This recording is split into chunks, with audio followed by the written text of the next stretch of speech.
Hey, dreamers, welcome back to your Dream Coach podcast, where we talk about the mindset, habits, and strategies that can help you create a life and a business that you love. I'm Shayla Wey, and if you haven't yet, please hit subscribe so that you can keep updated with each episode that is released. Today, I'm going to dive into a topic that I know a lot of us will struggle with and do struggle with, which is self-doubt.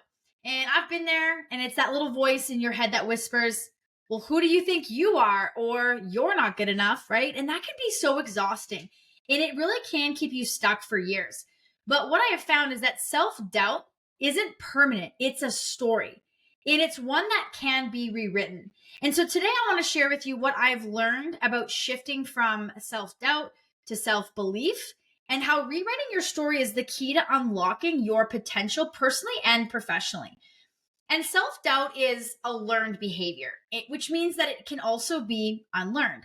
And one of the biggest shifts that I had was realizing that self-doubt wasn't something I was born with. And it was something that I picked up, and we all pick up, right? Through experiences, failures, and even things people said to me growing up. And if it was learned, that meant I could unlearn it. And so I started asking myself, where did this belief come from? Why do I think that? And that awareness alone started to weaken its power. And so your thoughts shape your reality. And for years, I believed that confidence was something that you either had or you didn't. But what I've found is that confidence isn't a personality trait, it's a skill. And it starts with the way that you talk to yourself. And so I began catching myself with my negative thoughts and actively replacing them with empowering ones. So instead of saying, I can't do this, I started saying, I can't do this yet, or I'm still figuring this out. Or even one I remember from years ago was, I can't change it, right? And so over time, those small shifts of being mindful, being intentional, really changed everything. And evidence is going to build that belief. And so start collecting it. And one of the most powerful things that I did was start tracking proof that I was capable. So every time I overcame a challenge, got positive feedback, or made progress, I started to write it down. I started to journal it. And so what I found is that when you look for evidence that you're strong, resourceful, and worthy, you find it. The problem is our brains are really wired to focus on what we're not doing well. And we're too focused on all of the negative, right? What's not going well? What don't we have? And we shift that. It's wild to see what our brains become more attracted to noticing.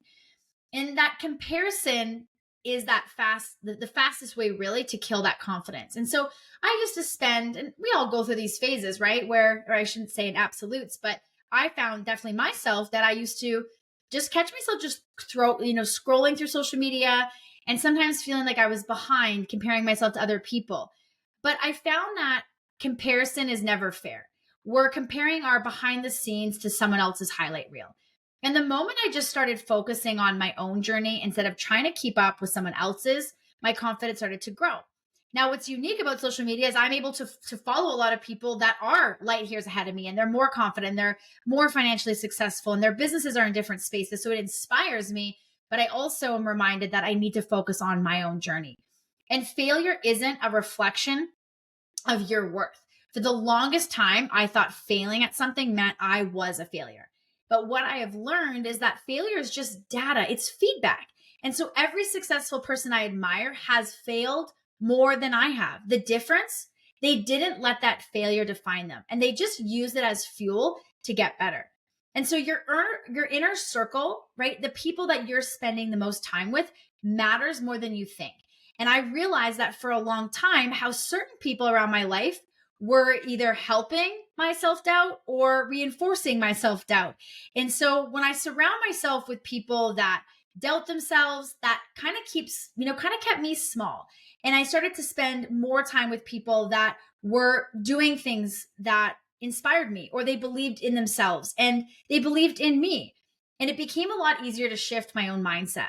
And so when you surround yourself, okay, and with and who really does matter, it really, really influences your mindset. And that taking action is going to create that confidence. And it's not the other way around. I used to think that I needed to feel confident before I could take action. But what I found is that confidence actually comes from action. And so the more that I did things that scared me, whether it was speaking up, launching a new offer, taking a new risk, the more capable I felt. And confidence isn't the prerequisite, it's the result. Rewriting your story starts with one new belief. The most powerful thing that I have done in my journey is rewrite my internal story. I stopped seeing myself as someone that wasn't ready, that wasn't good enough. Could I really be like that person? And I started seeing myself as someone who is growing. They're learning and they're capable. And that I'm better today than I was yesterday. I'm better today than I was 5 years ago. And I've grown through adversity, through challenges, through just doing the things that help me gain that confidence. And the one shift that changed was the way I showed up in every area of my life. And, I've been so fortunate to spend so many years of my life around growth minded people. And there was a phrase that I heard years ago is that how you do one thing is how you do everything. And that comes back to a core value of mine, which is integrity. And it's true, is that how we shift that way we think can really show up in all of the areas of our lives. And something really amazing happens when you start believing in yourself. Other people start to believe in you too. And I found that the more confident I became in my own abilities, the more that different doors started to open. People could feel my energy, and opportunities that once seemed out of reach started coming my way. And so at the end of the day, no one will believe in you more than you believe in yourself. Your dreams require you to believe in you first.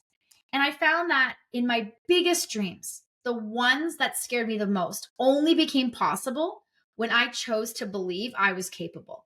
So if you want your dreams to happen, you have to decide you are the person that can make them happen. No one else is going to make your dreams come true for you.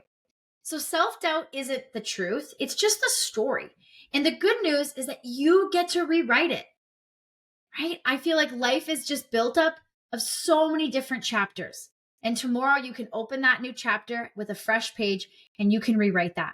So my challenge for you is to pick one belief about yourself that has been holding you back and rewrite it. And instead of, I'm not good enough, try, I'm learning and growing every single day. Instead of, I don't know enough, say, I have valuable knowledge to share. And if this episode resonated with you, share it with someone that does need to hear it. And if you haven't yet, subscribe and leave a review. It helps more people step into their self-belief and just go after their dreams. So remember, your story isn't set in stone.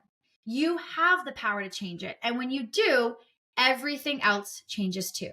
And I'll see you next time on your Dream Coach podcast.